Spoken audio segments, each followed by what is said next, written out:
کیا آپ کو معلوم ہے دنیا کا امیر ترین آدمی ایلون مسک کرائے کے گھر میں رہتا ہے؟ ناظرین، آج ہم آپ کو بتاتے ہیں کہ ٹویٹر اور ٹیسلا جیسی کمپنیوں کے مالک کے کچھ ایسے راز جن سے آپ واقف نہیں ہوں گے۔ ٹیسلا اور اسپیس ایکس جیسی کمپنیوں کے مالک ایلون مسک اپنی زندگی حد غربت سے بھی نیچے گزارتے ہیں۔ یہ انکشاف ان کی گرل فرینڈ کینیڈین گلوکارہ گریمز نے ایک انٹرویو کے دوران کیا۔ گلوکارہ نے انٹرویو کے دوران بتایا کہ ایک دفعہ انہوں نے لاس اینجلس میں رہائش کے دوران میٹرس کی سائٹ پر ایک سوراخ کو دریافت کیا۔ اس موقع پر نئے میٹرس کو خریدنے کے بجائے ایلون مسک نے مشورہ دیا کہ اس پرانے میٹرس کو ہی گھر میں رکھیں۔ انہوں نے کہا کہ ان کے پاس تو ایک نیا میٹرس بھی نہیں۔ ان کا مزید کہنا تھا کہ وہ کسی ارب پتی کی طرح زندگی نہیں گزارتے، وہ تو اکثر حد غربت سے نیچے رہنے والوں کی طرح زندگی گزارتے ہیں۔ انہوں نے مزید کہا کہ کیا ہم $40,000 کے انتہائی غیر محفوظ گھر میں نہیں رہتے جہاں پڑوسی ہماری نجی زندگی میں دخل اندازی کر سکتے ہیں اور وہاں کوئی سیکیورٹی بھی نہیں ہے۔ ایلون مسک نے مئی 2020 میں اعلان کیا تھا کہ وہ اپنے تمام گھر اور بیشتر اثاثوں کو فروخت کر دیں گے تاکہ مریخ میں انسانی کالونی کے لیے سرمایہ کاری کر سکیں اور اپنے لیے کوئی گھر نہیں رکھیں گے۔ اس وقت وہ $50,000 کے ایک چھوٹے سے گھر میں رہتے ہیں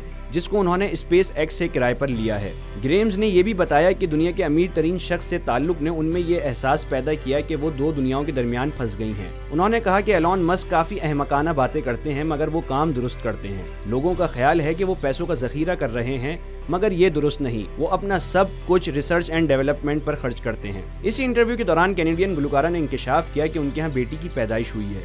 اس بچی کی پیدائش دسمبر 2021 میں ہوئی تھی مگر اس کے بارے میں اب بتایا گیا ہے، جس کا نام ایکسا ڈارک سیڈرائل مسک رکھا گیا ہے مگر اسے وائی کی عرفیت دی گئی ہے۔ اس جوڑے کا ایک بیٹا بھی ہے جس کی پیدائش مئی 2020 میں ہوئی تھی۔ اس بچی کی پیدائش سروگیسی طریقہ کار سے ہوئی اور یہ مجموعی طور پر ایلون مسک کی 7ویں اولاد ہے۔ ٹھہریے، کیا آپ جاننا چاہیں گے کہ اس امیر ترین دنیا کے شخص کی کامیابی کا راز کیا ہے؟ آئیے ہم آپ کو بتاتے ہیں۔ نمبر 1، صرف اور صرف پیسے کمانے کے بارے میں مت سوچیں۔ یہ رول کاروبار کے بارے میں ایلون مسک کے رویے کی مرکزی خیال کا عکاس ہے۔ اس حوالے سے ان کا کہنا ہے کہ ایسا نہیں ہے کہ کہیں نقدی کا ڈھیر پڑا ہو، یہ صرف اتنی سی بات ہے کہ میرے پاس ٹیسلا، اسپیس ایکس اور سولر سٹی میں ووٹوں کی ایک خاص تعداد ہے اور مارکیٹ میں ان ووٹوں کی اہمیت ہے۔ ایلون مسک دولت کمانے کے شوقین افراد کے خلاف نہیں ہیں، وہ کہتے ہیں کہ دولت کے پیچھے ضرور دوڑیے بشرط یہ کہ یہ اخلاقی اور اچھے انداز میں ہو، لیکن ان کا کہنا یہ ہے کہ یہ چیز دولت ان کے آگے بڑھنے میں حوصلہ افزائی نہیں کرتی۔ نمبر 2، کچھ بڑا کرنے سے نہ گھبرائیں۔ ایلون مسک کے کاروبار کے بارے میں حیرت انگیز چیزوں میں سے ایک یہ ہے کہ وہ خود انتہائی نڈر ہیں۔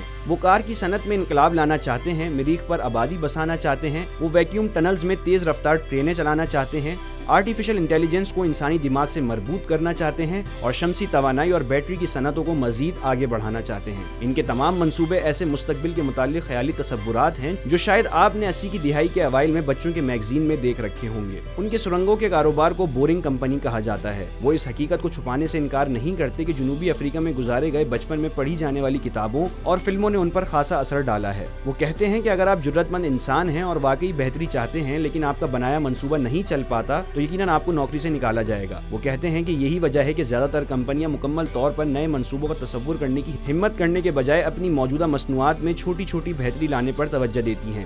لہٰذا ان کا مشورہ یہ ہے کہ آپ اس بات کو یقینی بنائیں کہ آپ واقعی اہم کام کرنے پر توجہ دے رہے ہیں۔ نمبر 3، رسک لینے کے لیے تیار رہیں۔ یہ تو واضح ہے، کسی بھی کاروبار میں بہتر کارکردگی دکھانے کے لیے آپ میں نقصان برداشت کرنے کا حوصلہ ہونا چاہیے، لیکن ایلون مسک نے دوسروں سے زیادہ خطرات مول لیے ہیں۔ سن 2002 تک انہوں نے اپنے پہلی 2 کاروباری کمپنیوں میں اپنے حصے فروخت کر دیے تھے۔ اس میں زپ دوئم نامی انٹرنیٹ سٹی گائیڈ اور آن لائن ادائیگیوں والی کمپنی پے پیل شامل ہیں۔ اس وقت وہ تقریباً 30 سال کے تھے اور ان کے پاس بینک میں تقریباً $200 ملین موجود تھے۔ وہ کہتے ہیں کہ ان کا منصوبہ تھا کہ وہ اپنی نصف دولت کو کاروبار میں ڈالیں اور باقی آدھا حصہ بچا کر رکھیں، لیکن سب کچھ ویسا نہیں ہوتا جیسا آپ نے سوچا ہو۔ ان کی نئی کمپنیوں کو ہر طرح کی مشکلات کا سامنا کرنا پڑا۔ اسپیس ایکس کے پہلے 3 لانچ ناکام ہو چکے تھے اور ٹیسلا میں پروڈکشن، سپلائی چین اور ڈیزائن کے مسائل درپیش تھے۔ مسک کہتے ہیں کہ انہیں انتخاب کرنا پڑا، میں یا تو پیسے محفوظ رکھ سکتا تھا لیکن اس صورت میں کمپنیاں یقیناً ختم ہونے والی تھی، یا جو کچھ میرے پاس ہے اس سے سرمایہ کاری کروں اور اس صورت میں مجھے کوئی موقع ملنے کی امید تھی۔ وہ پیسے لگاتے تھے۔ نمبر 4،